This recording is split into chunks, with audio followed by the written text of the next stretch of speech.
রবিবার হাওড়ার শ্যামপুর বিধানসভা কেন্দ্রে ম্যারাথন প্রচার সারলেন শ্যামপুর বিধানসভার বিজেপি প্রার্থী অভিনেতা হিরণ চট্টোপাধ্যায় অর্থাৎ ওরফে হিরণময় চ্যাটার্জি। এদিন প্রথমে শ্যামপুরে এসে কর্মী এবং সমর্থকদের সাথে সাক্ষাৎ করেন হিরণ।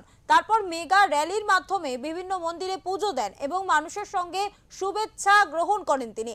প্রায় 20 কিলোমিটার রাস্তা বহু মানুষ হিরণকে দেখতে ভিড় করে। বিজেপির দাবি প্রথম দিনেই প্রচারে ঝড় তুলেছেন প্রার্থী, যার সুফল মিলবে আগামী বিধানসভা নির্বাচনে।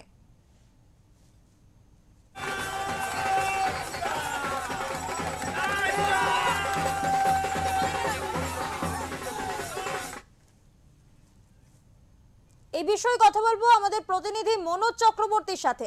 মনোজ, জানতে চাইবো আজ হিরণ চট্টোপাধ্যায় প্রচার সারলেন এবং প্রথম প্রচার বলা যেতে পারে, মানুষের সাড়া ঠিক কতটা ছিল? দেখো, আজকে হিরণ চট্টোপাধ্যায় শ্যামপুরের বিজেপি প্রার্থী, তার প্রচার ছিল। আজকেই তিনি শ্যামপুরে প্রচার শুরু করলেন। সকালবেলা শ্যামপুরের কানপুর পয়েন্ট থেকে তাকে বিজেপি কর্মী সমর্থকরা, যেটা সংখ্যায় প্রায় 1000-এর বেশি ছিল, রিসিভ করে। সেখান থেকে একদম শ্যামপুর শীতলা মায়ের মন্দির পর্যন্ত প্রায় 20 কিলোমিটার রাস্তা নিয়ে আসে। কিন্তু এইটুকু 20 কিলোমিটার রাস্তা আসতে তার সময় লাগে প্রায় 4 থেকে 5 ঘন্টা।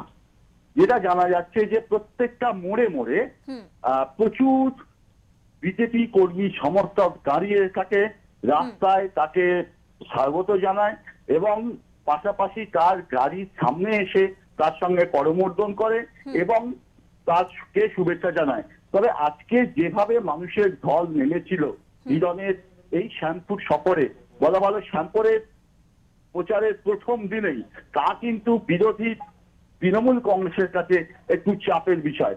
বিরোধীদের এই চাপে ফেলার কৌশল প্রথম থেকেই শুরু করলো বিজেপি। মনোজ, আরো একটি বিষয় জানতে চাইবো, তিনি জেতার ব্যাপারে ঠিক কতটা আশাবাদী, কি জানালেন তিনি? জেতার ব্যাপারে তিনি যেটা আমাদের জানিয়েছেন যে শ্যামপুরে তিনি জিতছেন, কারণ শ্যামপুরে যে ভোটের স্ট্র্যাটেজি চলছে, সেই ভোটের স্ট্র্যাটেজিকে সামনে রেখে বিজেপি থিঙ্ক ট্যাঙ্ক রীতিমতো এগুচ্ছে এবং আজকের ভিড় হিরণকে আরো বেশি আত্মপ্রত্যয়ী করে তুলেছে বলে তিনি জানিয়েছেন। ধন্যবাদ মনোজ। আজ শ্যামপুরে বিজেপি প্রার্থী ওরফে হিরণ চট্টোপাধ্যায় তিনি ভোট প্রচার সারলেন এবং মানুষজনদের সঙ্গে জনসংযোগ করলেন।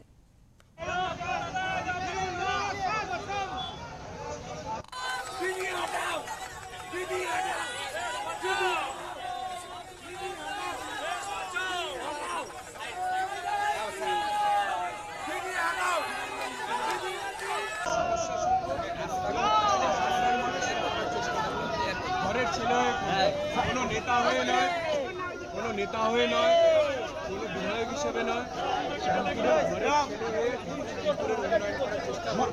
শ্যামপুরের মানুষকে সঙ্গে নিয়ে তাদের সঙ্গে আলোচনা করবো, যা সমস্যা আছে তারাই একসঙ্গে মিলে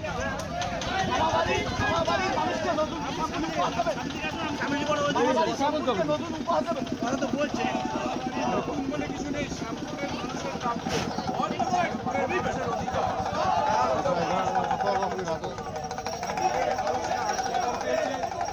ইঞ্জিনিয়ারিং কলেজ পেয়েছে, কলেজ পেয়েছে, না ব্রিজ পেয়েছে, না রেল স্টেশন পেয়েছে, না আমাদের গাদিয়ারা 58 মিটার কোনো ট্যুরিজমের কোনো তমলুকের সঙ্গে ফেরি নেই।